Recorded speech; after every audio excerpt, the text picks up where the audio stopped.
Welcome to episode 6 of the Pitch and Bitch podcast, which is, drumroll, the finale of season 1! Woo! Thank you so much for being here. Thank you so much to everybody who's listened. We love you guys so much. We do. Thank you for making it this far. If you've made it this far, yes, please continue with us. If as I say on this journey. Us, we love you too. Yeah. Yes, welcome. Hi. Hello. Hello. Hey, hi, hello. Oh, we are covering a movie that I have not seen in a while, and I was happy to revisit. How did you feel about it? Same. I had not seen this movie since it came out, which was 2022. So it was fun to revisit, because today we are talking about Fresh from 2022, starring Daisy Edgar-Jones and Sebastian Stan, directed by Mimi Cave, and written by Lauren Kahn. So this movie, I remember liking it the first time I watched it, but I also remember thinking that it was much more of a comedy than a horror, per se. And on a second watch, I would say there is definite horror in there, but it walks that balance really nicely, which is really hard to do. I think it's funny that it just really reiterated our point from last week of emergency flirting. Yes, emergency flirting is huge in this movie. Oh my God, this is survival flirting. This isn't even emergency flirting. This is a whole other level. And I also kind of loved the parallels because we just did watch Silence of the Lambs last week. Yes. And I like the fact that we have like kind of our own like Clarice and her friend like friendship. A little bit, yeah. I really enjoyed that. That was kind of like a good... kind of an homage in a weird way. You know what I mean? Yeah, almost. It did almost feel like a little bit of a nod. I also weirdly feel like this movie is the halfway point between Bones and All and Silence of the Lambs. In like a weird way. Yeah. It's kind of the middle ground, which is a weird thing to say. But yeah, I really liked this movie, actually. I thought it was really, really fun. Yeah, just way more fun than it has any right to be, really, especially considering the content. For sure. I think the funness definitely relies on the fact that I forget if it's the director or it is the director who has done a lot of video, like music videos. Yes. So it has that kind of stylistic twist to it. Absolutely. And yeah, like it was a very good team. Very good behind the scenes team, I will say. Editing, including also like everybody. And they shot it here. Yeah, they Vancouver, did. Where we're from. I always assume it's here and then tell proven otherwise. I actually, on this watch, I realized I actually recognized the restaurant from the opening sequence from her first date. Which one is it? It's out on Hastings. Of course. It's near like Hastings and Nanaimo. Beautiful. And it's been there forever. Because I saw that they shot it here in Vancouver, and I was like, oh, I wonder if I'll recognize anything. And there's like a few other scenes. I'm like, oh, that's like off of Main Street. That's about 10 minutes from my house. Things like that. Of course. Which, like, as a Vancouverite, is always kind of silly and fun to do when you're watching a movie where you're like, oh, hey, that's like my friend's house. Like, that's my old work. Like, all of these spots. Just hidden away. Oh, Just hidden away. What are you guys, shooting a movie? Oh, you guys making a picture? What are we doing over here? I love when you can tell that it's the college film sets. Yes. How scared everyone looks. Absolutely. And you can always, little tip for anybody who's wondering, you can always tell when somebody famous is around, because that's the only time you'll see security on a film set, is when somebody famous is around. So if you don't see any security, it's probably not anyone very exciting. And if you do see security, there is someone famous there. However, if you try to interject yourself, they will mess you up. So don't do that. Security. Yes, we do not advocate for any stalking or creepy celebrity behavior. But if you happen to be walking past and see security, keep an eye out. You might see somebody famous. Yeah, that's why you just simply go, shooting a movie. Exactly. And from what I understand, that's actually why celebrities like Vancouver, is because that's Vancouverite's attitude. Just like, oh, it's filming a movie. Oh, there's some actor. Like, oh, okay. And you just kind of like go about your day because you see them all the time. It's really normal here. It basically becomes, what do you mean I can't use that sidewalk? I really need to get to work right now. Right? Like the entrance to my work is directly behind where you're shooting, and I kind of need to get there because my shift starts in 5 minutes. Like you kind of need to let me pass. Please. Like I know what you're doing is important, but like I have to pay my rent. Well, just keep a high-vis vest in your backpack, and then that way you're on every film set. You would be amazed how far you could go. Yes. Like all tea, you would be amazed. All right, Jimmy, shall we get into it with Of this course, movie? of course. Let's keep it fresh. Let's keep it fresh. All right, so the budget for this movie, would you like to guess what the budget for this movie is? Let's go with, I'm going to go with 12 million. Ooh, a little conservative, but not far off. I couldn't find an exact number, but basically all of the guesses were between $15 and $20 million. Okay, cool. So not too far off. I can see that. This looks good for $15 million. It does, location-wise. Yeah, who you have acting in it, the effects, and just because like it's very minimal location, very minimal actors, and you are shooting here, so it means that you are taking a lot of tax breaks. Yeah. Yeah.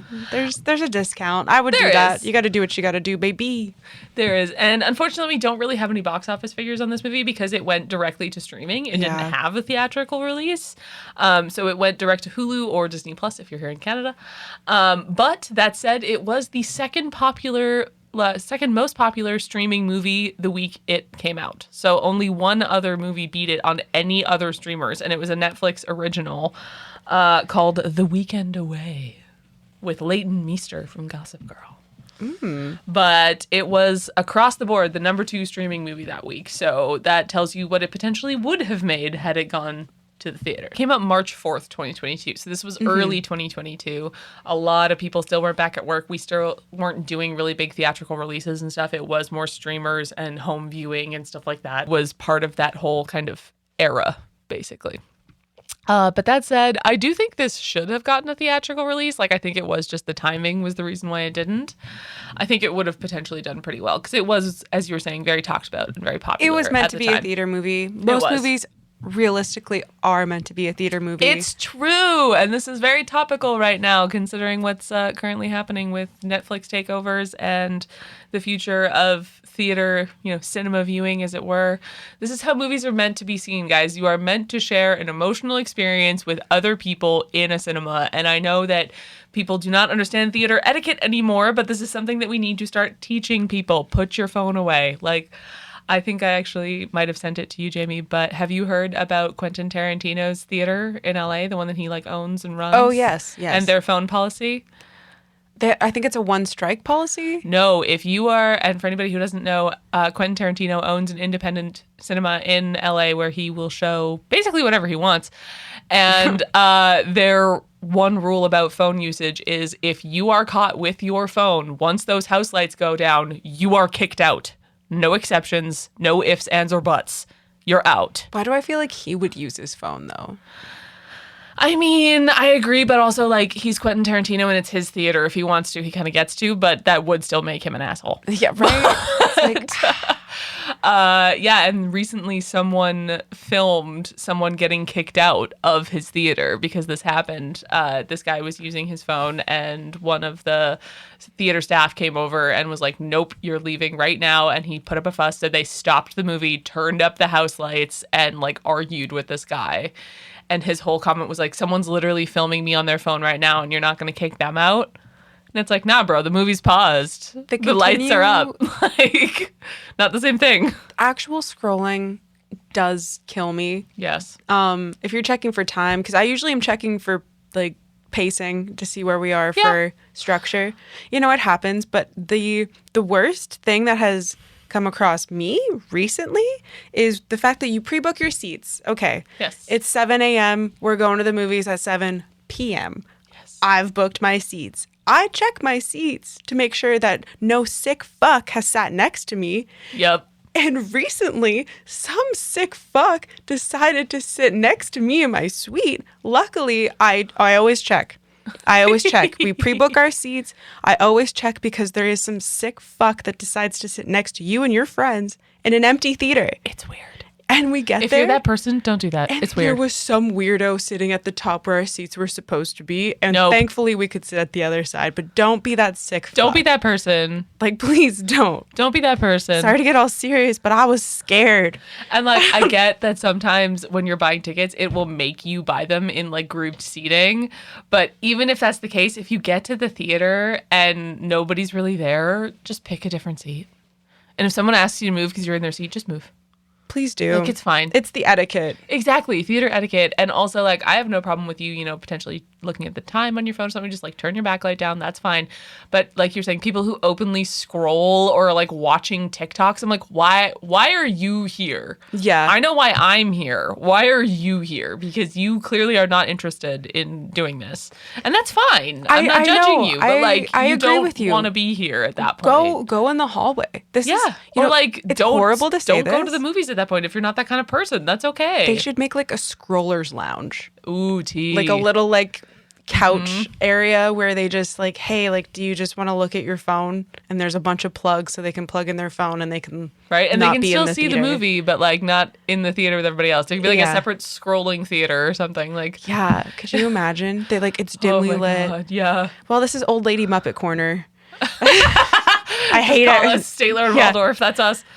But oh my God. Yeah, absolutely. I agree. And like, I know a lot of people who do actually love the movies who won't go to the theater anymore because of other people. It's true. And like, I get that. But at the same time, like, just start. I like start teaching both. theater etiquette. I miss it when it just was people's genuine reactions to the movie. Yes. Because now if they think it's stupid, they just step out of it and then they go on their phone opposed to being like, well, that's dumb. I'm like, I kind of want you to shit talk the movie out loud then. Be a talker and be like, or like be some of the funniest experiences I've I've ever had in movie theaters is where something happens on screen that someone in the audience finds ridiculous, and before they can really help themselves, they just say something out loud like, oh hell no, or like something dumb, and everyone laughs because you're having this shared experience with these people, even though you're all strangers. And it's really fun. And it's a really cool thing. But I want to have a positive shared experience with people. The problem is people have been making it difficult these days. And I don't know how or why. I think it's partially to do with attention span. I think people do have a point there, just that like, and myself included, so many of us, like my attention span is not what it used to be. Attention span that leers on addiction. Absolutely. That's the problem. Like I would love to say that it's just people's short attention span, but when you're hitting dopamine that hard off of just doom scrolling, I'm chronically online. Like, me too. I get it. I got brain rot. I feel you. But if you can't be apart from your phone for an hour and a half while you're at the theater, you maybe need to ask yourself why that is.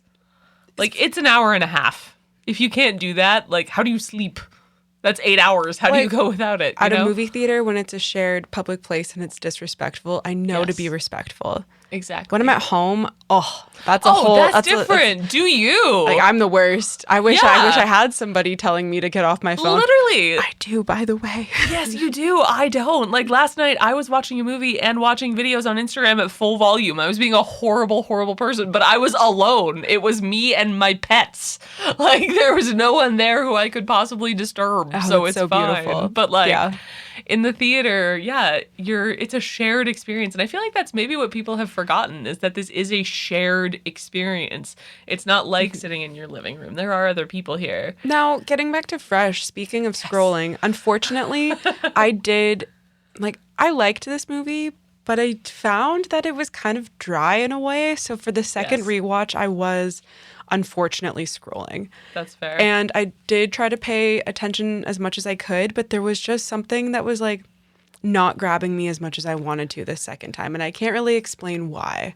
That's fair. I think for me, what kind of struck me on the second watch is like, and I don't mean it in a rude way, but you can tell that this is Mimi Cave's first feature in a lot of ways. Like, it's a little rough around the edges. And again, that's not a bad thing, but it's a little rough. There are some sequences that go on a little too long. There are some other ones that are a little too short and things like that. Like, the pacing of this movie isn't perfect. I do feel like while the runtime is arguably earned, it could have been used better. Yes. Because, while the pacing of this movie is decent, I have some questions about the timeline and stuff, which, we'll get into.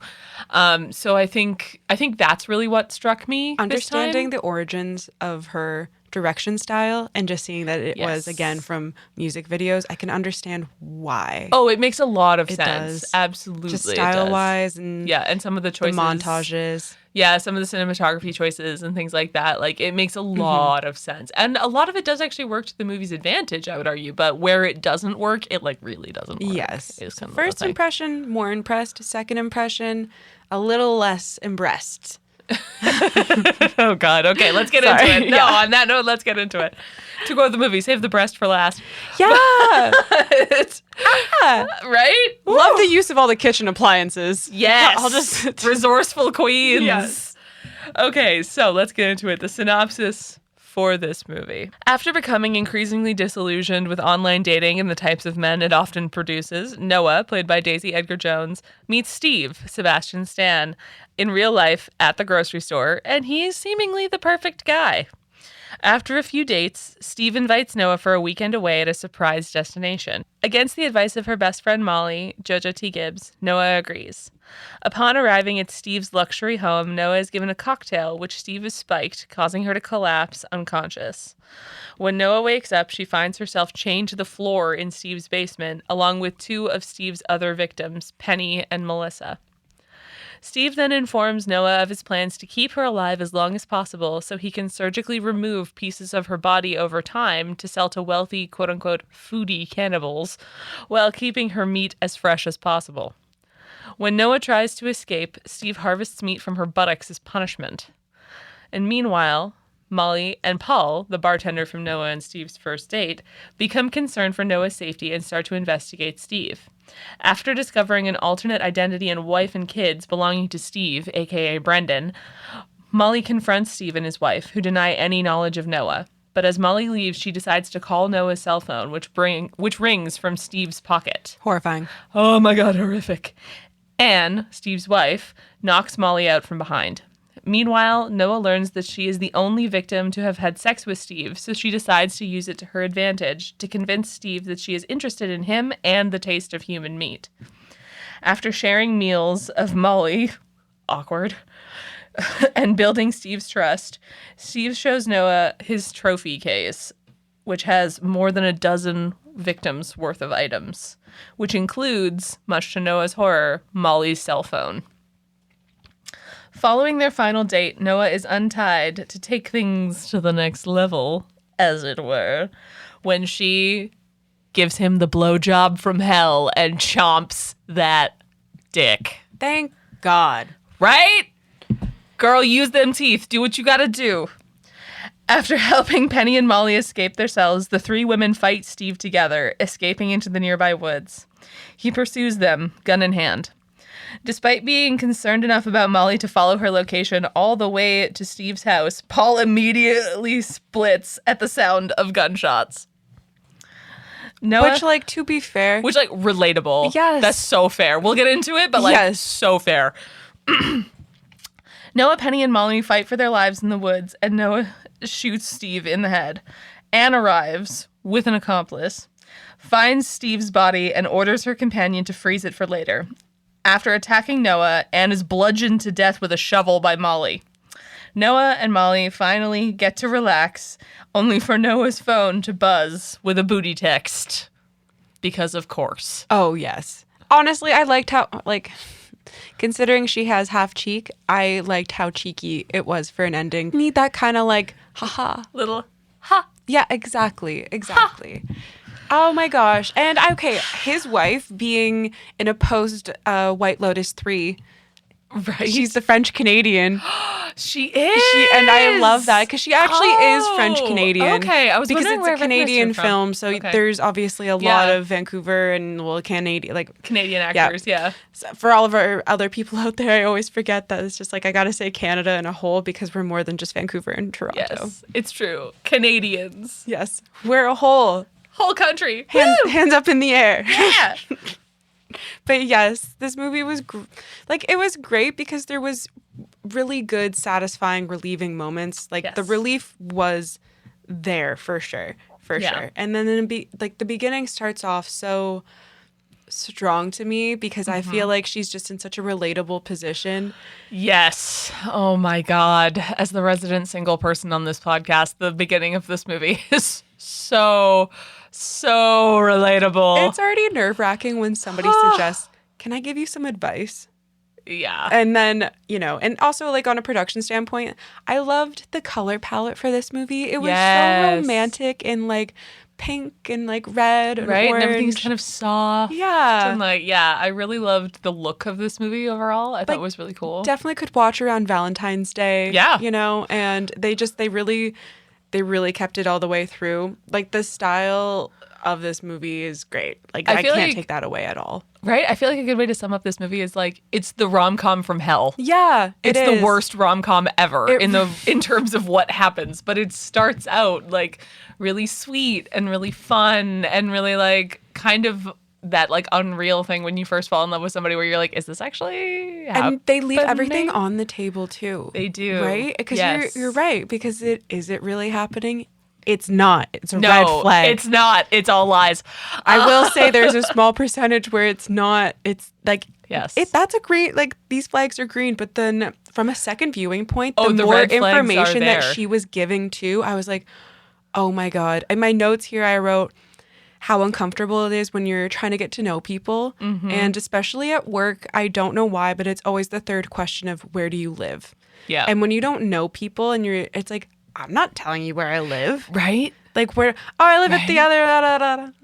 Right? And like See even how there was no information? Exactly. I mean, even in their first conversation when they're first meeting in the grocery store and he's like, oh, where do you live? And then you see him make that exact connection that you're talking about. He says, oh, I live on aisle 6 and I come over to talk to people in the produce section and stuff. Like playing that off as a joke, like even that I feel like is so smart because that is somebody who in a real life situation would maybe say that without thinking about it because as you say, it is kind of that social norm, but then realizes that that's a red flag. And so they decide to compensate. And you're like, as a woman, when you see that, I feel like you kind of have one of two reactions where you're either like, oh, wow, this person gets it. And they know that that's a red flag and they shouldn't ask me that. So they've just kind of backtracked. Or you just think like, oh my God, that's so like cute and charming. Like, oh my God. And so it's like, this movie, the script is so smart in the way that it presents all of these red flags because you would notice them, but they're more like pink flags where you're like, okay, this isn't necessarily terrible. But when you look at everything all together, you're like, oh my God, this is the biggest red flag of life. And the fact that like, I like the fact that they weren't showing us disillusion into the fact that they actually do have chemistry. Yes, that they have great chemistry in this movie. And that they kind of, like, he did have a thing for her. Yes. Which is why... Sorry, go ahead. Oh, thank you. This is why this movie is also, dating sucks and never mix business with pleasure. Never. Never. Mm-hmm. No, I do think the success of this movie very much rides on the cast and more specifically the two leads because they do have such good chemistry. But even like Molly, the best friend, like this is a solid, strong cast. And that's why this movie is as good as it is, if you ask me, is the performances. Yeah, I mean, even, for example, like the idea of meeting someone who doesn't have social media. For a lot of people, that's a big green flag that you don't have social media. Like, I get it. But also, that can be a red flag because that means you can't find that person. I don't know why, but in today's day and age, it's like you don't even have a LinkedIn. Yeah, like you don't have anything. Instacart, like what you got. Yeah, like DoorDash, like Spotify. You just can't like be found anything. online. You have no online presence whatsoever. I don't know why that like it's like you're not a part of a company. Like, what is your job? Like, what do you mean you can't be traced? Right. But for example, like one of our... But she was a good friend. That's true. She's a very good friend. She is the best friend. That's actually one of my notes here is like, she is the best bestie ever. But like one of our mutual friends, for example, when she first met her partner, a big green flag for her was that he didn't have social media, and he still doesn't. He doesn't really have an online presence. And like, to answer your question, he like works in a retail store that he manages and stuff like that. And like, he's the sweetest guy. He's so nice and such a good dude, but he doesn't have social media. So like, he doesn't have an online Always the presence. type of person to suggest, you know what, I would love to go on a hike for our first date.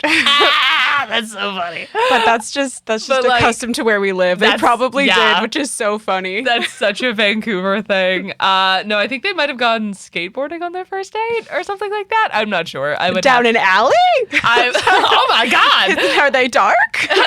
in an isolated parking garage? I don't have anxiety, by the way, guys. I don't think I also about don't things listen to too much true crime. No. It's fine. I would have to ask them. I don't honestly know what they did on their first date. But that's actually so cute. But see, that's Like, it's right? good and bad. That's why it's always hard to navigate, right? Exactly. It's always weighing it out and deciding, is this okay? Do I feel safe? Like, and I feel like partially because this movie was written by a woman. Yeah. I think that's a big part of why. But yeah, just watching all of this, like even for example, at the beginning of the movie where they go on their first date and they go back to her place and everything, and he kind of stops her and is like, I don't know if this is too much. Obviously, when in retrospect, he's deciding if he wants to mix business with pleasure. But the fact that she's like, oh, can I get you something to eat or drink or anything like that? And his reply is, no, just you. Ew.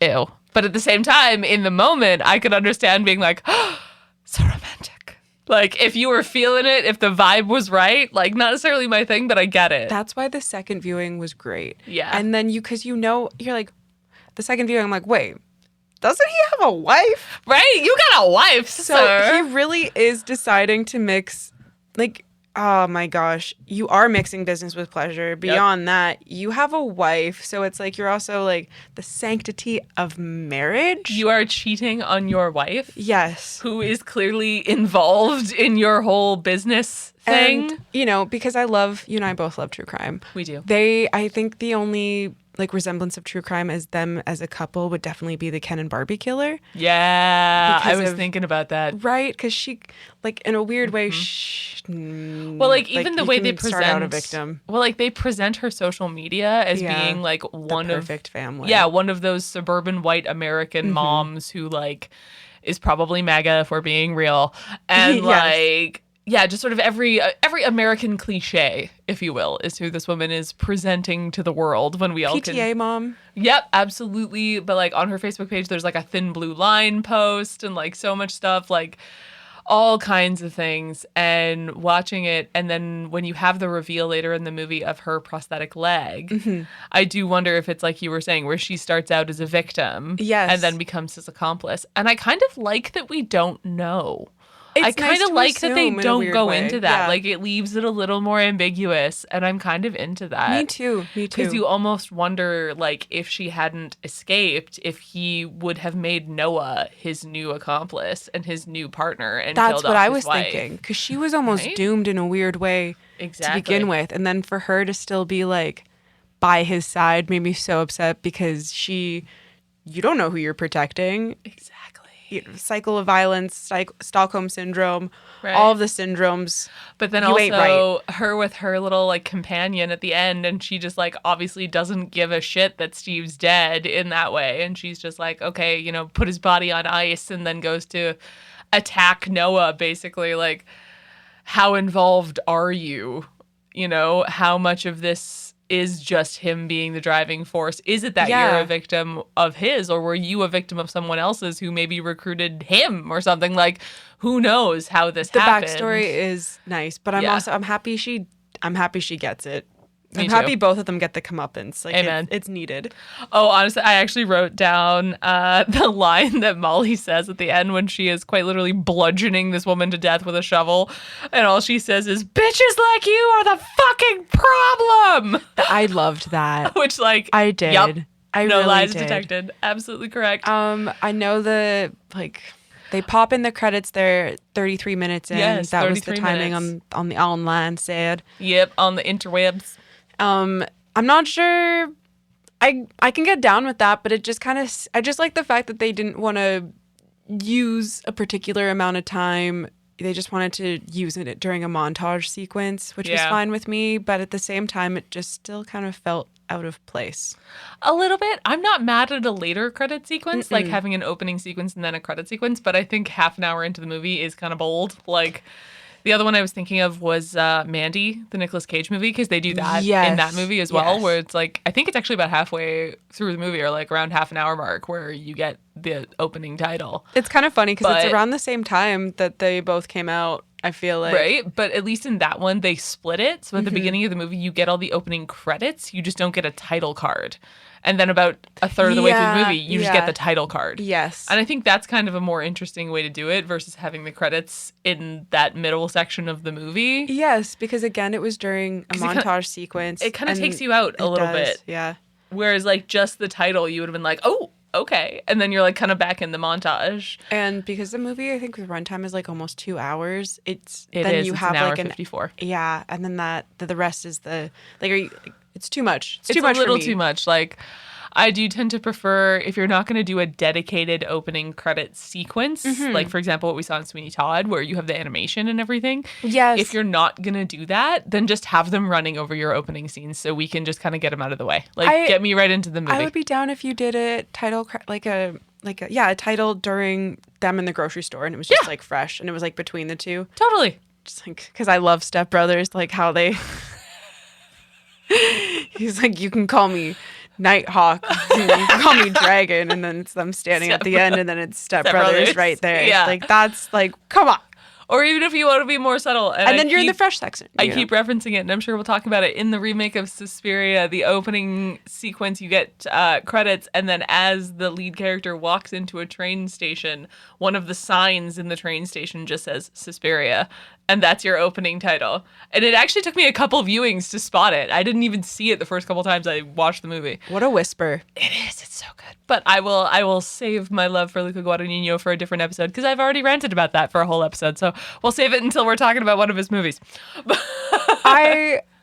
It's funny because I really appreciate the efforts of what this film was trying to do. Yes. But it just, again, falls flat for me personally because of, I think it just might be relying too much on style. A little bit, So I then think we have these weird dance sequences. I was into the dance sequences, Me honestly. I too. liked the use of music and dance throughout, like the idea that they dance together on their second date, and then he's dancing around while he's doing all the like meat butchering and stuff. Yeah. Like, I think that's a really fun motif, but I agree. I think they went on a little too long. And then it just pads the runtime in a weird way. Exactly. I think that we didn't need quite as much of that. Who is doing the building for this cottage? Like, who does Right? the underground bunker? Because I can't just be him. Like, is that part of the, like, when you get like a new job, they're like, okay, so here's this property and we're gonna do all this construction for it, or like, do they already assign you a butcher house? Like,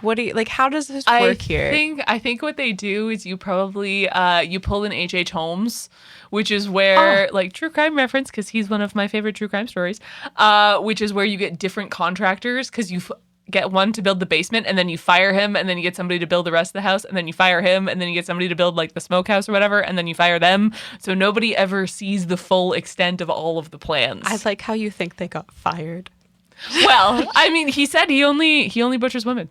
So if it was a female contractor, she'd be in trouble. But if it was a male contractor, he'd be safe. We're side questing right now, but the lore for H.H. Holmes is amazing because what's real, what's not real. It's One of the crazy. books that people went off of wasn't extremely accurate. And Devil then in there's the all White these- City? Yeah. So it's like, what's real, what's not real? Is he even real? And we'll bring it back to a film fun fact. Martin Scorsese and Leonardo DiCaprio have owned the rights to The Devil in the White City for many a year now, and have been trying to get it made where Leonardo DiCaprio would play H.H. Holmes. In his age which, right now? honestly, he's the perfect age, and they need to do it before Martin Scorsese is too old. What do they say? I'm here for it? Right? Because, like, I love I'm here Martin, for but it. you're getting up there, baby. You're getting old. So, like, we got to get this done. Don't And that would say be that. so good. That would be amazing. It I would would be. love to see Leonardo DiCaprio play a psychotic serial killer. Are you kidding? Because, He's only ever played a bad guy, like, once. Yeah, And he was so good. And also in Shutter Island, like, he gave a really remarkable performance. He did. So if you're going to be a crazy guy, be freaking crazy. Right? It would be so good. I want it to happen. And it's been bounced around for years. They were going to Yeah. do a movie. They were going to do a miniseries. Like, they've kind of been bouncing around it forever. And don't get me wrong, like, miniseries wouldn't be bad because there's right? just There's so much lore. there is There's so much to get Yeah. through. He had so many families and so many fake careers and so many other things. because you escalate eventually. Right? And for anybody who doesn't know what we're talking about, definitely Google H.H. Holmes, because you'll see how many things he's inspired. There's plenty of podcasts out there. Oh, there's a whole episode of Supernatural that's based on him, actually. Beautiful. Which is very fun. It's one of my favorites. It's an early one. Yeah, there's so much stuff based on H.H. Holmes out there. But yeah, I really want to see that movie get made. So guys, Me get too. on it. Thanks But for side questing. Yes, that was our side quest. Circling back. So for me, I think one of my biggest complaints kind of right off the bat about this movie was actually the timeline as opposed to the pacing, if that makes sense. Just because we only see 2 dates for Noah and Steve. And it's sort of implied that they've been seeing each other. Maybe they've gone on like a few more dates, but we don't really see it. And it's not very heavily implied. So I remember when I first watched it and it struck me again, I would not go away with some man after 2 dates. Like after 2 dates. That's not enough. That's not enough. And admittedly, like you hooked up on the first date, so you're moving things a little bit faster than normal, which like, okay, fine. But 2 dates?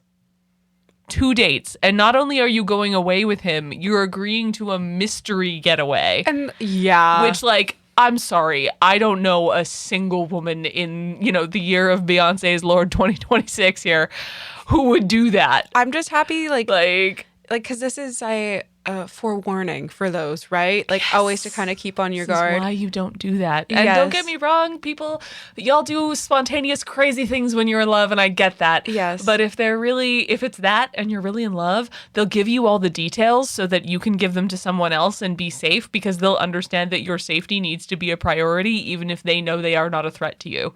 100%. Because realistically, I think that a lot of people forget about that, where they're like, I'm not a threat, it's fine. And they're like, yes, but she doesn't know you.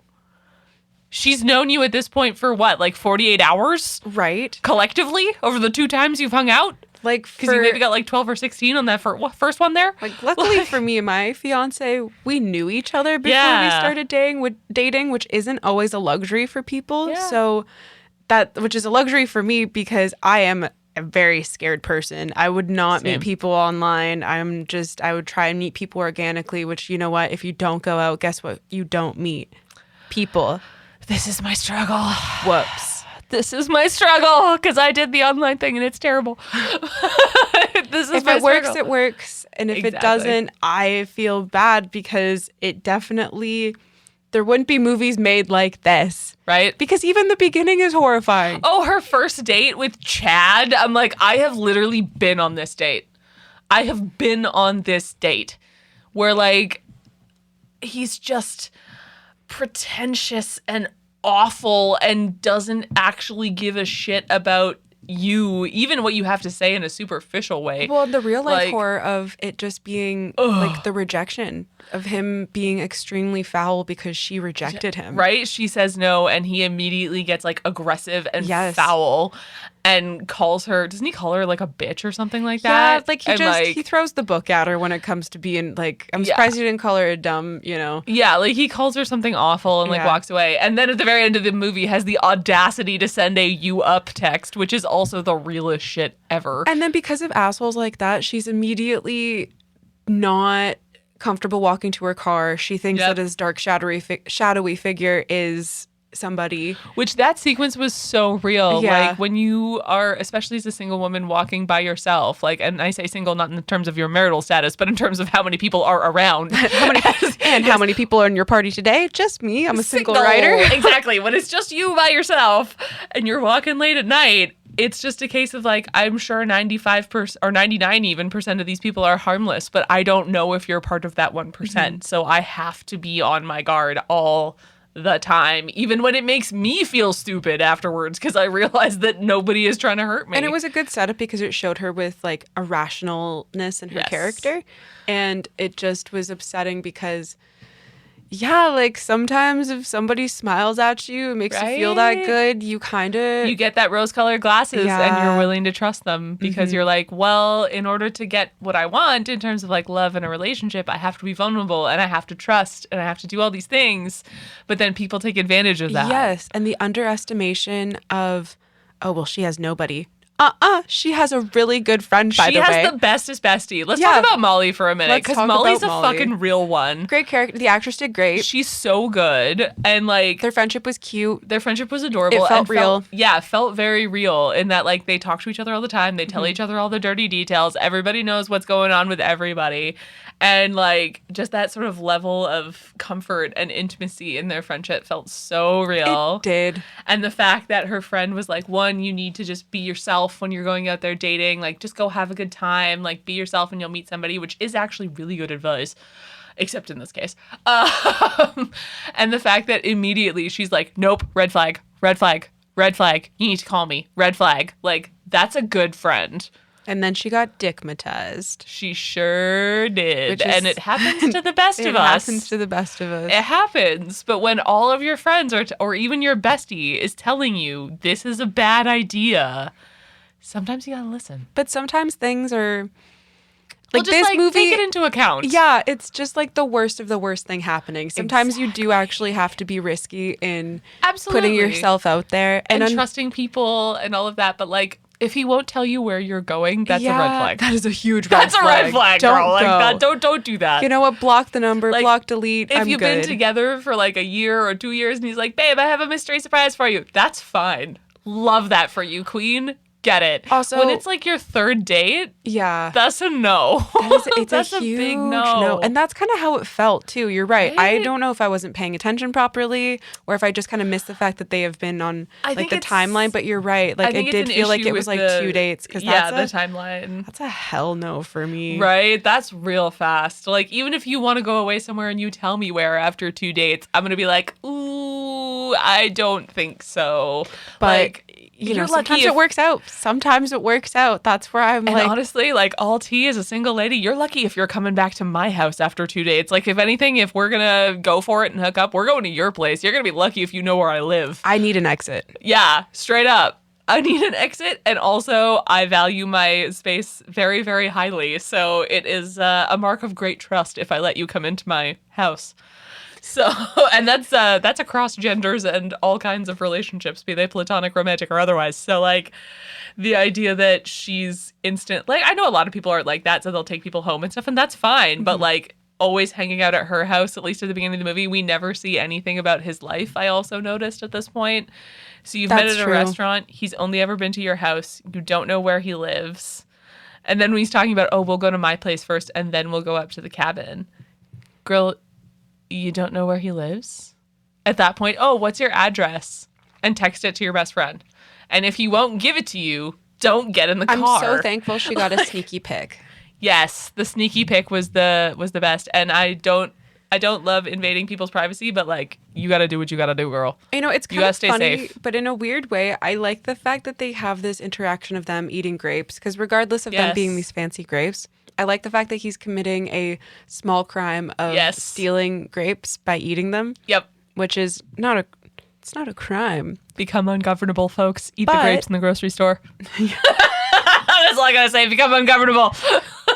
They're expensive. They are. I don't know if people are living on their own, but grapes and strawberries, what the hell? Cotton candy grapes, even more expensive. That's how you can tell he's a surgeon. Like, making that good American surgeon money. You just, I like because you're kind of testing the boundaries. Like you're kind of Yeah. showing that you just take what you want. You know, You are testing social boundaries at Yeah. that point, and she has shown that she's okay with this small sort of like violation of those boundaries, which I do think is a really small foreshadowing for later. yeah, I think it's a really interesting way to show like the boundaries that we are willing to cross if it means we'll get what we want. It's so interesting, which is why I can't really fault this movie, even though it has some issues. Like, there is good Of stuff course, here. they set it up really well. They do. They really set it up well. But going back to Molly for just a minute, I love her so much through this whole movie because she basically has Steve's number right from the off. She's like, nope, this is sketchy. I don't trust this guy. I might just be being paranoid and like maybe, but I don't. I'm not down. And she tells Molly immediately. So she's a good friend. She's communicating everything to her. She's checking up on her. She's basically doing whatever she can to be a really good friend without taking control of Noah's life and being really obtrusive, which I think a lot of people, myself included maybe, struggle with a little bit, where you're like, no, I love you and I want to take care of you, but you're also an adult and this is your life. So if you're going to do this, you're going to do this. But just like, this strikes me as unsafe. Exactly, and they wrote it well as a friendship because if it was family, you'd be like, where the hell are you? Know, I'd be Right? blowing you up, and Like, yeah. and it's your really good friend, like it's your bestie, like like she knew right away that she wasn't speaking properly, Exactly. and that's great. Right? Well, I also feel like it kind of plays into the idea of chosen family, where Yeah. like, because Noah doesn't have a lot of biological family, Molly is her family. 100%. So in that way, like, she is looking for her. She is coming for her. She's going to check up on her like a sister would and all of this stuff, which I love. I think that's so great. And yeah, I agree. I feel like it was such a great portrayal of what female friendships are actually like. And also the way you would immediately know if something was off with your best friend. And they're also like, they're making Immediately. this movie so girl coded as well, which is for great sure. because instead of having like I understand the motivation of not calling the police. I get Yep, that. I do too. I really wish that they called the police at some point, so it just felt like that there was going to be that sort of relief. But it was like, nuh-uh, the lady is coming to save the day. Yep. I love the fact that I'm just like, or that she, you know, she was just able to get that guy to care about her so much that he was like, Paul. shout outs to Paul. And like, Shout I out to Paul for being a real one. exactly. And Like, I hope yeah. they're, we'll see if they're together. I hope they at least hooked up again after that. Because I don't know if she was a relationship kind of girly. That's not really how she's coded. But Exactly. like, I really hope that they celebratory hooked up where she was like, I survived. And he was like, yeah. Because he kind of went to rescue her, but then like didn't. But that said, I hope he went and got the police or something because he I heard the hope gunshots. he got and help. Yeah, me exactly. too. That's what I'm going to choose to believe Yeah. that Paul did. Because he is a relatable king in that, you know, he traces Molly's phone and follows her out into the middle of nowhere and sees this house in the middle of nowhere. But then when he hears gunshots, I love that his literal line is, no, you've seen this movie and you don't survive it. And he leaves. What a relatable king.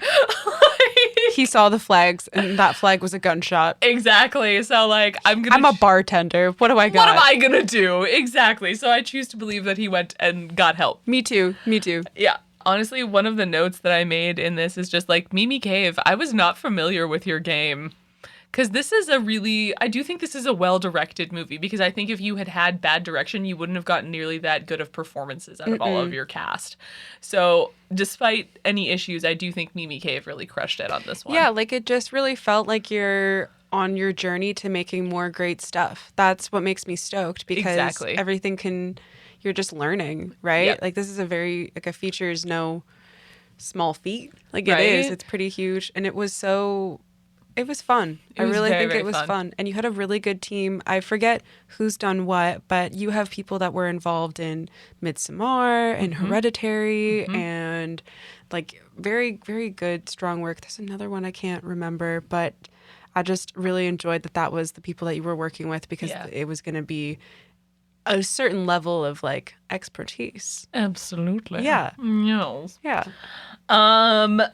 Yeah, for me, I think one of the best parts of this was just the chemistry between all of the cast. Like we've been saying, both between Molly and Noah as friends and Steve and Noah. Like they have great chemistry. You understand why she gets stigmatized so quickly and like why she's so into it. They click right from the off. And like, as we all know, it's rare when that happens with somebody. So people tend to pay attention when that happens. So like, I love that felt really genuine. Because for me, there's nothing worse than watching this kind of a movie where even if you have two good individual performances, the actors clearly don't have chemistry together. This whole movie would have failed. And I hate how much it just adds to the portrayal of like, you're really fucking me over here. Right? Like, it's like, It's like insult I let to you into injury. my home. Yeah. My home. I let you into me. Yes. And my home. My body, my temple. Exactly. Everything. And this is how you repay me.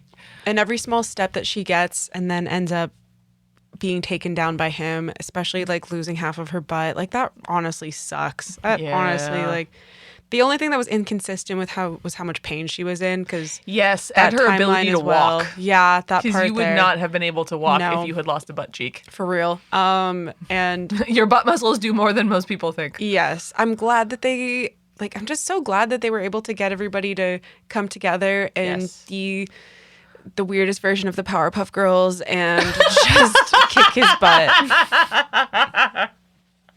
That's perfect. That's such a perfect analogy. Oh, God. Yeah, I like that we met his other victims, Me like Penny and too. Melissa. I like that it wasn't just sort of like nameless, faceless victims. Like, we do actually physically meet Penny towards the end, and the fact that she, you know, yes, she has lost her leg and it looks like her eye and like a whole bunch of other stuff, but she is still there and she stabs Steve in the leg because fuck that guy.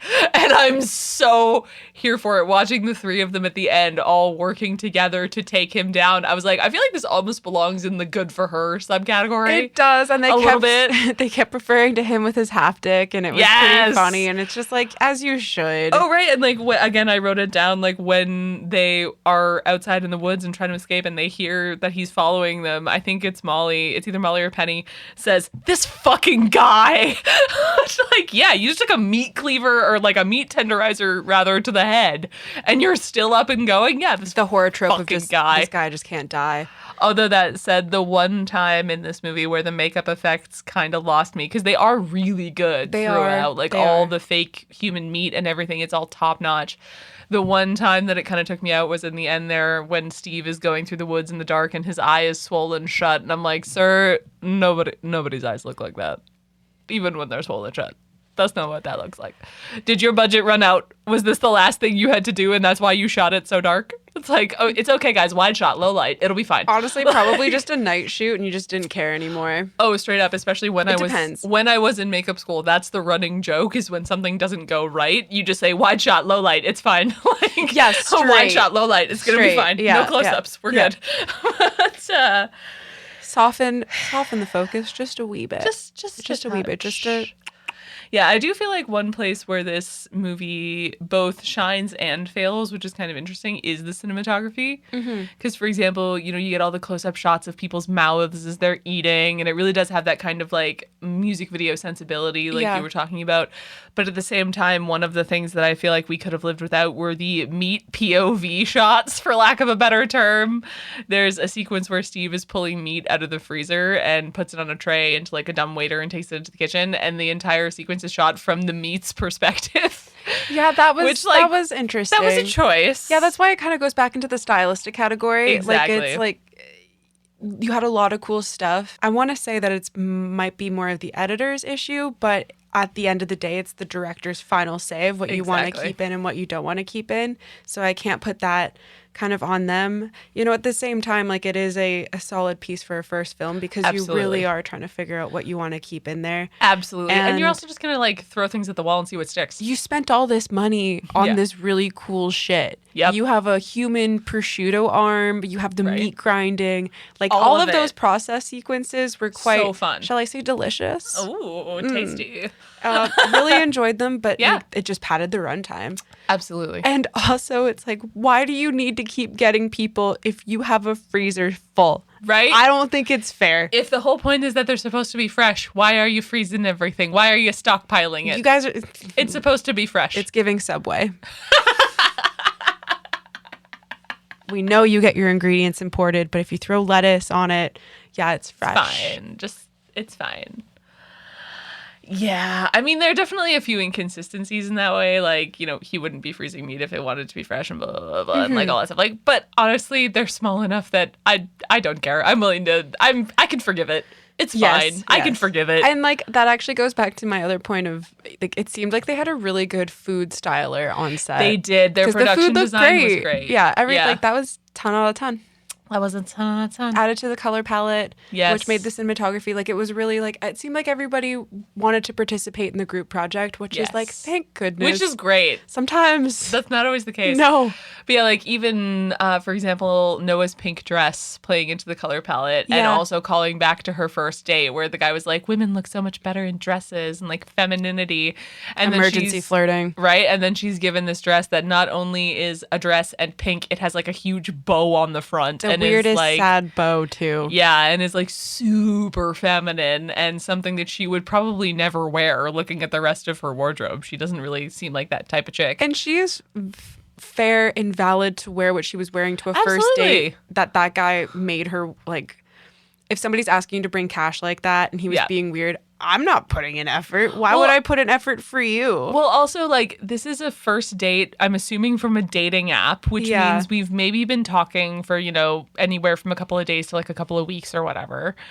I've never met you before. This is very casual. It's not like we're going to like a fine dining restaurant. Like we're going out for a casual Chinese. I'm not about to put on stilettos and a killer dress. Like, that's not the vibe. But, like, that's like inviting someone out for coffee and expecting them to dress for champagne. Like, what are we doing here? Yeah. What are we doing You're here? meeting me for greasy Chinese food. Exactly. And then you want to put your greasy fingers all over it and me. No, thank you. Right? After you got grease all over your pretentious ass scarf. Oh, like, that part was so great. I love, like, I don't know why it felt like such a dig, too, of her being like, your scarf is in it. It was great. Because it was. Because Yeah. he's like, don't get me wrong. If men want to wear scarves. But, like, when you're wearing a t-shirt and you're comfortable, do you need to be wearing a scarf? Are you cold? Okay, you know what? It has to be earned.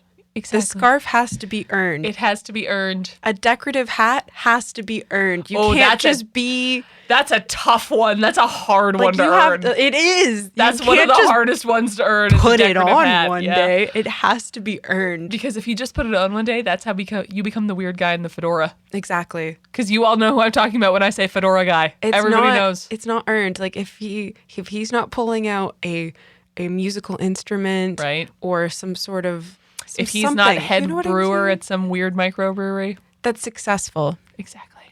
Emphasis on successful. You Oh yeah. It's a rare man who can unironically pull off a fedora. Let's put it that way. it realms into ponytail category. It really does. I mean, I would even argue a ponytail is easier to pull off than a fedora. But I have to be careful here. I'm treading on some waters. It's true. But We're getting earned. some hot takes in here. Earned. One more time. Earned. Thank you. But, yeah, I mean, I love a man with a sense of individual style, but gotta be earned. Thank you. Same goes for women. Like anybody, you wanna be like a sharp dresser. You gotta have the personality to back it up. You do. You gotta earn it. It has to be earned. It has to be earned. You're wearing checkered Vans and you're not 420 blazing that shit. Get them off right Get now. out of here. Baby stealing culture. You wearing a tie-dye Bob Marley style sweater? What is going on What's here? going on? You don't smoke weed? Who are you? Also, because I don't have children, I've realized that I have now associated PTA with Paul Thomas Anderson. It is no longer, so it's like there's a whole board That's just perfect. for him. I love that, actually. Honestly, I kind of want to start trying to think of it that way. I love that. PTA. Let me some PTA. Woo! Gotta see his new one. Him and Leo. I still haven't seen it. I haven't seen it yet either, and it's winning awards. I've heard it's amazing. Yeah. Although I keep hearing about the fact that apparently Sean Penn was chain smoking through the entire Golden Globes broadcast, which you're not allowed to do. You're not allowed to do, But he did it anyway at the because level he's of Sean old Penn. Hollywood you are, like, who cares? He's Spicoli. Let him live. Exactly. He's Sean Penn. We just related Harvey to Milk. because there's like a ponytail. I'm pretty sure he has a man bun in One Battle After Another. No, that's Leo. That's Leo, right? Yeah, not And Sean then Penn, but that's Leo. Yeah. Checkered Vans earned. He's Spicoli. He is Of course Spicoli. he's earned it. Are you kidding? See, this is why tangents. We're bringing them back, folks. Bringing them back. Thank you. And full circle. Here we go. Oh my God. Okay, that said, I do feel like Steve is actually very well styled in this movie. He is. In that, you know, for example, you have the guy on her first date where he's wearing the scarf and he's getting it in his food and all this stuff. And then you see Steve, who's dressed very simply, but he's dressed very well. Like, you can tell he's thought about it. You know, he's somebody who has, like, nicer quality He's of clothes. disarming. Exactly. It's all to disarm her. We've seen some very unnerving characters through the series that we have done, but Yes. he is extremely disarming. Exactly. And I do Yeah. think Sebastian Stan has a huge part in that. Like, because, you know, he's very handsome, obviously. Like, he's a very good looking man. He's very charming, but he's not, like, drop dead, holy shit, gorgeous. No, like, but you feel like you could actually meet him. He's in somebody a grocery you would have store. a positive interaction with at a Yes. barbecue. Exactly. You know what I mean? Like some sort of yes. outdoor event. Exactly. It's a little casual. Exactly. There's tropical drinks involved. And right? I don't know. Everybody's wearing shorts and feeling comfortable. Yeah, a couple laughs kind of come out. Yeah. Like, yeah. All the dads are hanging by the grill. That's how he feels. Yeah, he feels like somebody who you would meet at like a grocery Yeah, store or and like he's a making- community event or something. And you're like, wow, this like kind of hot, cool guy is here and like talking to me. And if you like, love bad jokes yeah. like I do, he's making a couple bad jokes. I'm into it. I also appreciate a terrible joke. Exactly. Right? Yeah, like watching their whole scene where he's like, I talked about before how he lives on the other aisle and Yeah. he's like trying to convince people about these cotton candy grapes. Like, I'm not going to lie. something like that would probably work on me. Like, it probably would. It did work for me. Exactly. I was like, oh my God. It's so charming. It's so disarming. It's so normal. Like, everything, I would argue in that first conversation, there aren't really any red flags. And also, like, the insecure part of myself would be upset if I didn't do well on the human meat market. Yes. You know what? I would want to sell well. If I'm going to be abducted, if you're this going is to gonna abduct be me my for life, my meat, you better be making bank I'm off my meat, or right? I am going to be so insulted. It's like, you're not really selling that well. Why would that hurt my self-esteem? Well, I mean, because I am a true crime girly, we're going to circle back one more time.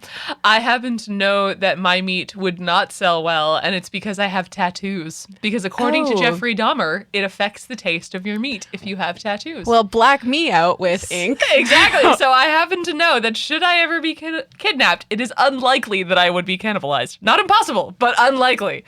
So stay safe, kids. Eat cake and get tattoos. Woo woo. It's a better way to live. Oh, that's great. Yeah, That's so great. Apparently there are things that can affect that because I listen to too much true crime and now I know.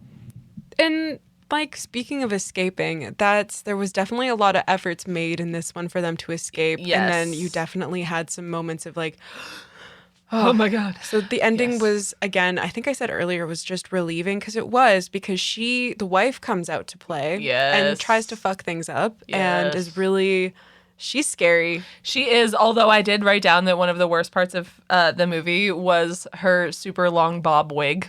It was. Because that ain't a bob girl, that's a Robert. That's too long. That's not a bob anymore. It's a Robert. Yeah, we're getting formal. There's no nickname here. And it was wigging really hard. It was real wiggy. That Especially was like, seeing her with black hair. Especially with seeing her with black hair in White Lotus. Then I was like, oh, okay, it's 100% a wig because she's not just blonde. She's is like your hair is going to break blonde. Yeah, she's like platinum. Yes. Yeah, and it's real wiggy and it's real stiff. And it's real long. And she gave a good performance too. She wasn't in it for very long. She scared the shit out of me when she goes up to her and is like, I'm one of the girls that escaped. Like, girl, she would have seen you by now. When she's like, who are you? Who are you? Like, no, that's very scary. Yeah. Yeah, what got me actually was the moment when you see her in the bathroom where you kind of see her sort of processing everything that's just happened in terms of like knocking out Molly and her participation.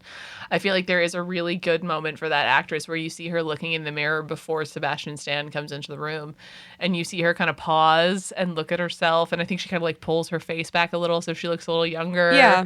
And she clearly knows that he's into this, that it's not just business for him, and she's trying to process that. And like, I think it's really interesting that we got that complex of a performance from somebody who, as you say, is in so little of this movie. She kills it. She does a great job. Right, because at that point, like, as much as you are so far deep into it, you also have a point to like make a turn. Yep. You know, you can stop at any time. Kept committing to the bit. Exactly. Yeah. Mm-hmm. Yeah. But, in for a penny, in for a pound, baby. That's pretty much all I have to really say about it. Like, it's not, again, not the best, not the worst. Yes. I'm not sure how often I would revisit it again, though, to be honest. I think I would. I don't know if I would revisit it super often. Like, it's not one that would make it into sort of like my rotation, as it were. It's a February it's a fun one. movie. Yeah, like, know? it's one that if somebody had never seen it before, I would be down to watch it with them. Yes. Like, it's very fun. Yes. But I don't know how often I would seek it out on my own, having seen it. Exactly. What was notable for you about this movie? Like, what really stuck out to you? I think the most notable probably is just the style. Very stylistic. And I just loved how soft everything was in a weird way. And and another weird thing is that they could have done a little bit more gore in a weird way. Yeah, I think so. Like, it just... The gore is actually shockingly minimal considering the content of this movie. The implication... Yeah, it's all implied. You don't see a lot of it. You're eating a meatball, but it's Melissa. Yeah, you're eating pate, but it's also Melissa. Mm-hmm. Which... Yeah, rough. Hope you're a runner. Hope you're a track star. Yeah. Hope you're clean eaten. Rough. Or what? Or maybe... No, liver... Pate's liver. Yeah, but and do they want it fatty? The more fat you eat, the better it tastes. Okay, hope you're Ah, That's why foie gras is so controversial, because they force feed the animals in order to get Yeah, the liver yeah. as fatty as possible. thank you. Yeah. No. Yeah, not for me. But yeah, that's pretty much it. Like it really seemed like they spent their time on the production like aesthetic. Yes, I agree. One thing that really stuck out to me was just Daisy Edgar-Jones, who plays Noah's performance in general, because she's actually English. Her accent Yeah. is excellent. But what I really liked was the sequence where she's eating the breast meat that she later finds out is Molly. You see that she's doing her emergency survival flirting with Steve, but then you see her kind of break down, and like she knows what's happening and it's getting to her the way that it would to anybody.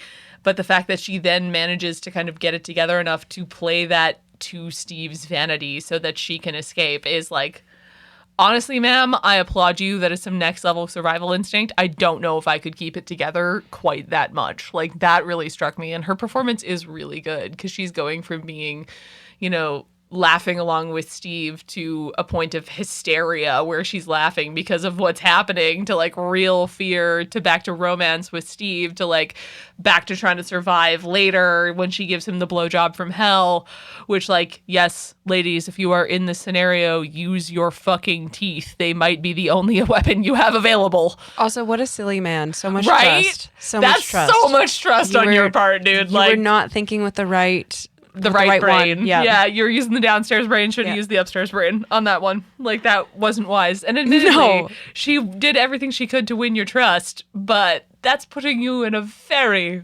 very vulnerable position. Straight up. So, don't know if that's really advisable. But you know what? Worked out for my girl in the end. I agree with you, yeah. The acting was so strong. Yeah, and the makeup effects were honestly really good in this movie. I think so too. They were really good. The one swollen eye I didn't love, but even at the end, you've got like Steve's gunshot wound and like all of, at one point he's got like Melissa's leg that he's chopping up and things like that. Like, it all looked phenomenal. So I feel like they did really use their budget wisely in that sense, which is very, very cool.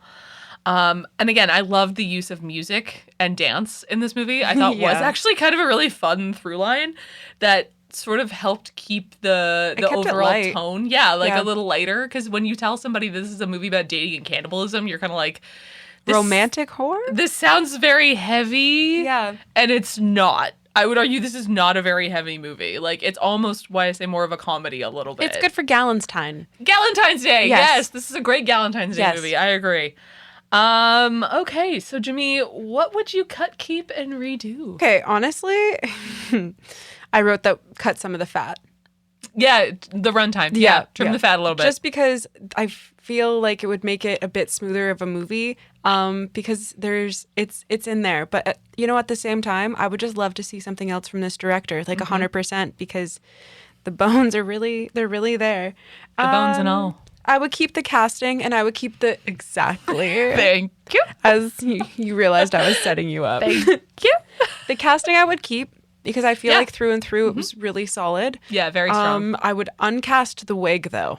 Yes, the wig. Recast the wig. She can have dark hair. It's fine. She doesn't need to be blonde. Be a brunette. Like, I get why, because it's like the North American cliche, perfect nuclear family has like the blonde, pretty 50s housewife. So like I kind of get that, but like But girl's French Canadian, let her be. And also, like, we can still sell that image, and she can have dark hair. Yes, it's fine. It's funny. That could be their one variation from the American nuclear family. Is like she can have dark hair. They still have the son and the daughter and the house and the dog and like all this stuff. Like we get it. Sometimes it's as simple as the casting. Like in the script, they wrote that she was blonde, so casting was probably like, okay, well, we need a blonde wig.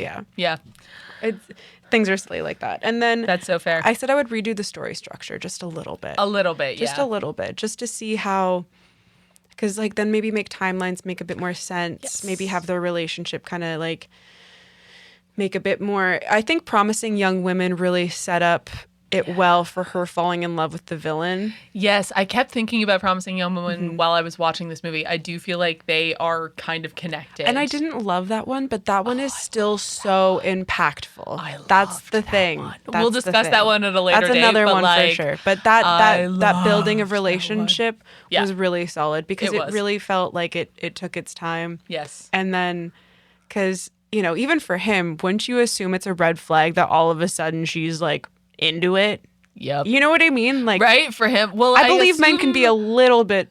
I assume for him it's on an the par. ego thing where like when someone is a serial killer and like that so level of narcissistic. narcissism Yeah. that like he wouldn't necessarily think about that. But I agree. I think that he should have been a little less trusting of her Because at that point. 'Cause that goes to your timeline point of like, well, it's only been like 2-3 days. Right? Like you don't really know her and he never really questions her behavior like ever.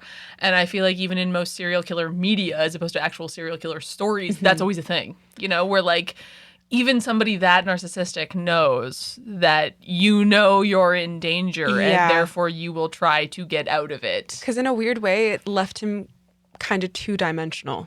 A little bit, yeah. You know, like you're trying to understand his motivations, but you still don't really know what they are beyond money. Yeah. Like, and also, girl, to know. pop pee like that and him to be like that excited about it, good for you. Right? Good for you. Good for you.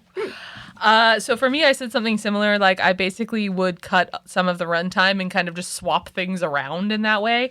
So for example, like when Penny is being taken for surgery, when we first sort of get visual confirmation that Penny is in fact real and not a figment of her imagination. Oh, that part was so sweet. It was, but it was also so rough when he's carrying her down the hallway to like take her for surgery. Yes. And then we have just like shots of the empty hallway and we hear her screaming and all this stuff. I feel like that was too long.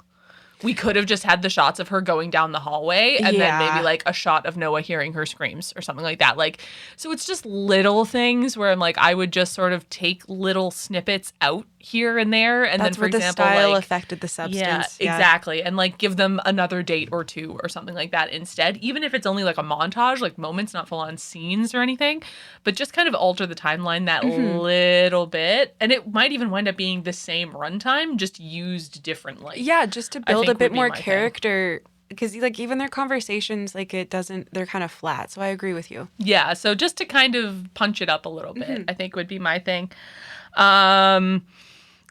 What else? I do also feel like what you were saying about Steve being a little two-dimensional, that really for me was kind of solidified when he, one, has his monologue where he tells Noah exactly what he's going to do to her right after he takes her. That struck me as like very Disney villain or like Bond villain where it's like, well, Mr. Bond, the tables have turned. And you're like, okay, like I get why he would be telling her this right now, but at the same time, like, is this really how you would go about this? Because if she happens to get out at this point, because you haven't injured her in any capacity yet, she now knows everything. Whereas, like, once you've taken her butt cheek, in theory, she can't run. So, like, that would make more sense to tell her then. Yes. And then, you know, he's got his whole cabinet full of trophies and everything that he's showing her because clearly he trusts her. But, like, I don't know. To me, it did just kind of read as a little more two-dimensional Bond villain because we don't have, like you were saying, his reasons for why he's doing all of this beyond just making money and potentially enjoying the taste of human meat. Yeah. Like, because he talks about the first time he did it and all this stuff and how clearly this has, like, been a thing in his life. But we don't get enough of that backstory to really understand why he's doing this. So I agree. I think that would have been something to potentially look into a little bit more. And also for redo, I just put, give it a theatrical release, you cowards. Like, you should have. This movie would have done great. Man, like, so many movies, like, really felt the blow of just the Right? pandemic. Like, thankfully, they even made it. Thankfully, it even got distributed. Like, there's always, like, these, like, thanks, you right? know? I do feel like for Hulu especially, because I don't know, have you seen Normal People? The miniseries with Daisy Edgar Jones? No, but I saw her in the movie where the Crawdads sing. Yes, I heard about that one, but and I that didn't one watch it. I actually liked it. It was good. She's I like her. I think That's she's the really thing. good. That's what I was gonna say, because Normal People was the one that her and Paul Mescal were in that made them both really famous, kind of like overnight. Do they have American accents in that one? Irish, because in where the Crawdads sing, it's like South or North Carolina. Yeah, isn't she got Carolina? Like, Sorry, one of the Carolinas. Yeah, I don't want to. One of the Carolinas. Yes. Don't remember which one. But so it's really beautiful when you can achieve an accent like that. It's always funny when that happens too. Apparently, when they were making Normal People, Paul Mescal didn't realize she wasn't Irish until after they wrapped. Oh wow! And he is Irish, so I feel like that says a lot. Normal People is phenomenal. For anybody listening who hasn't seen it, it's really sad, so be prepared to cry. But like, it's incredible. Highly recommend. And so that was also something that Hulu had distributed in the States. So I feel like they were a little more open to the idea of Daisy Edgar Jones on a streamer. But yeah, she's phenomenal. I really enjoy everything I've seen her in, especially Normal People. And this was really fun. And she's got a couple things coming up now. She's got like all kinds of stuff going on because she was just in the Twister remake like last year. I liked think that one too, actually. And like a few other things. So she's around. But I think she did a great job in this. So I would definitely keep her for sure. And the sequence I think that I actually liked the best was the one where Molly calls Noah's cell phone.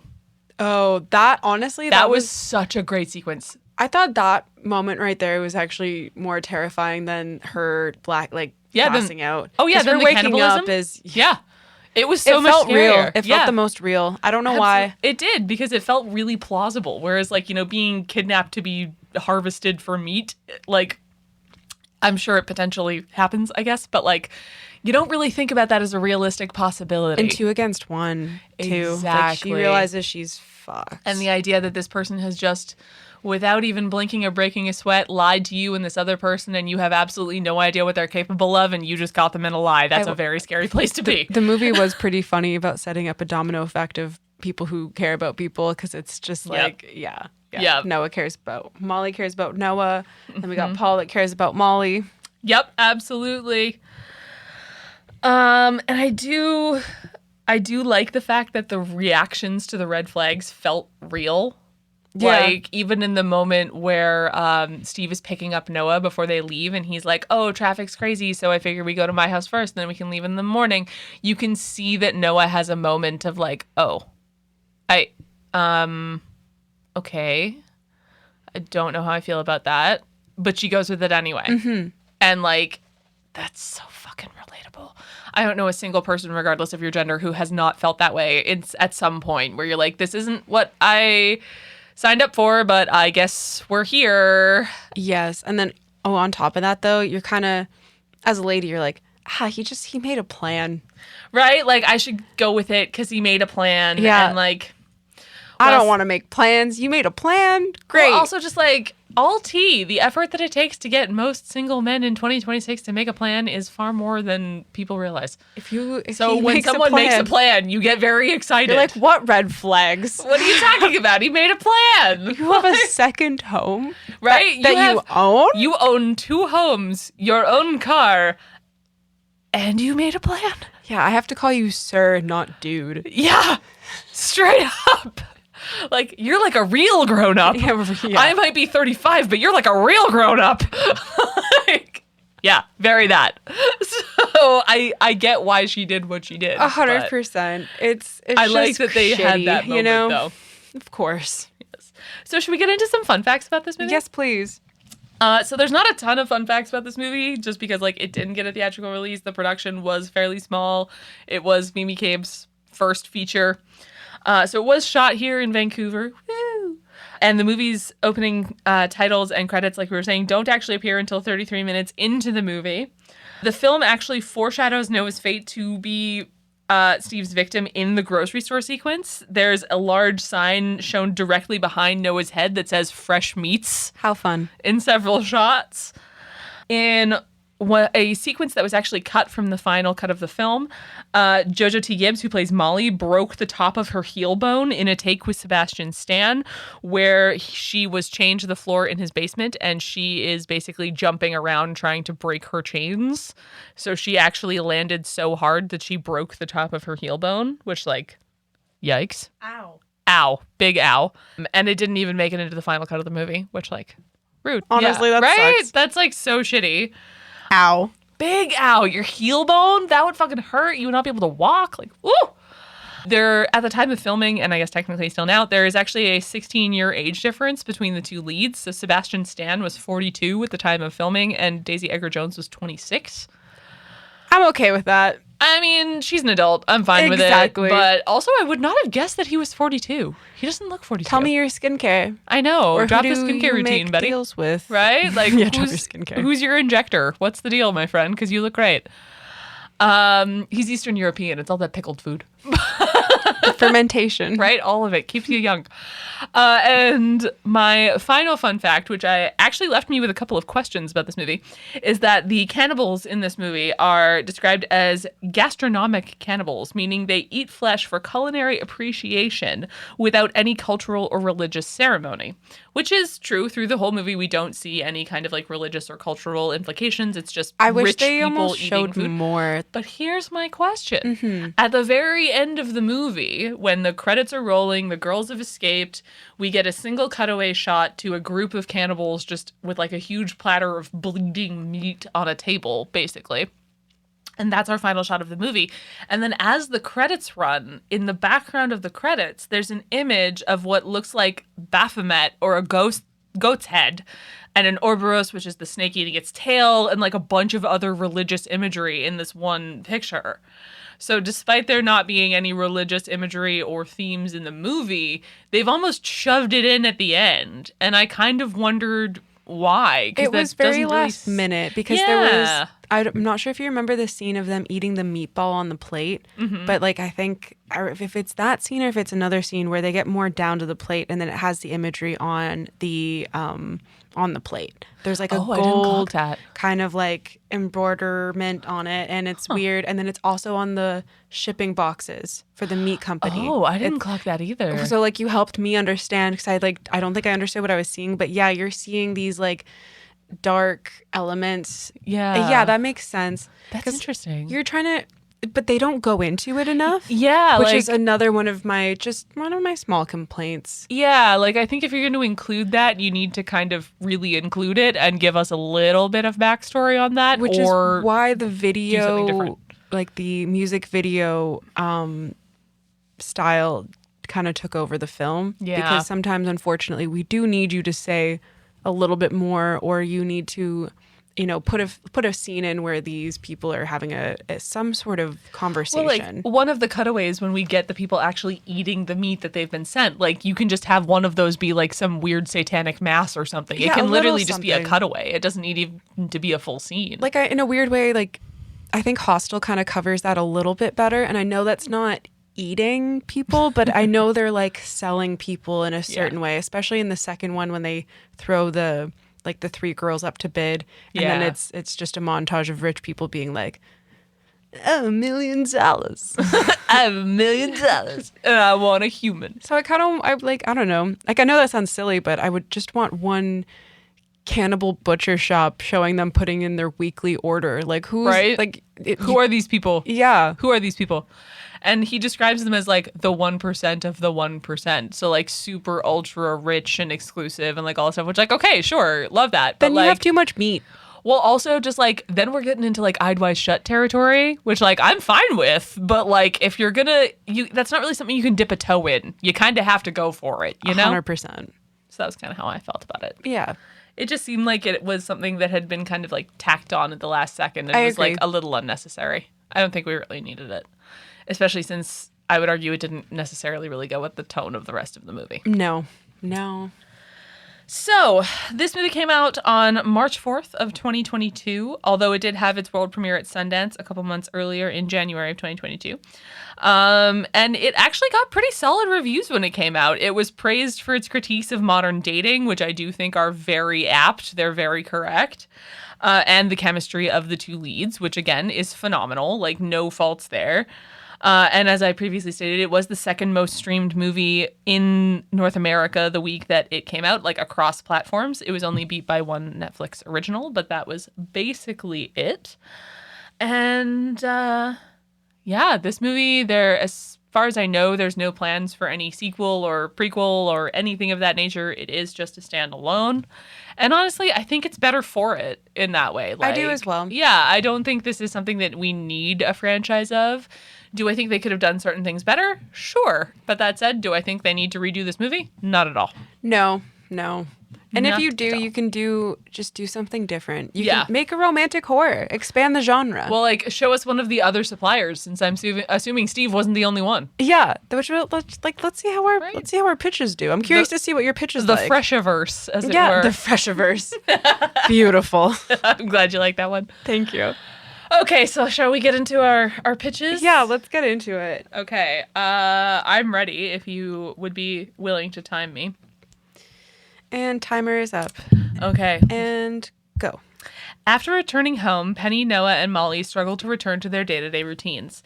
After Molly begins researching, the three survivors decide to band together to hunt down and punish Steve's client list.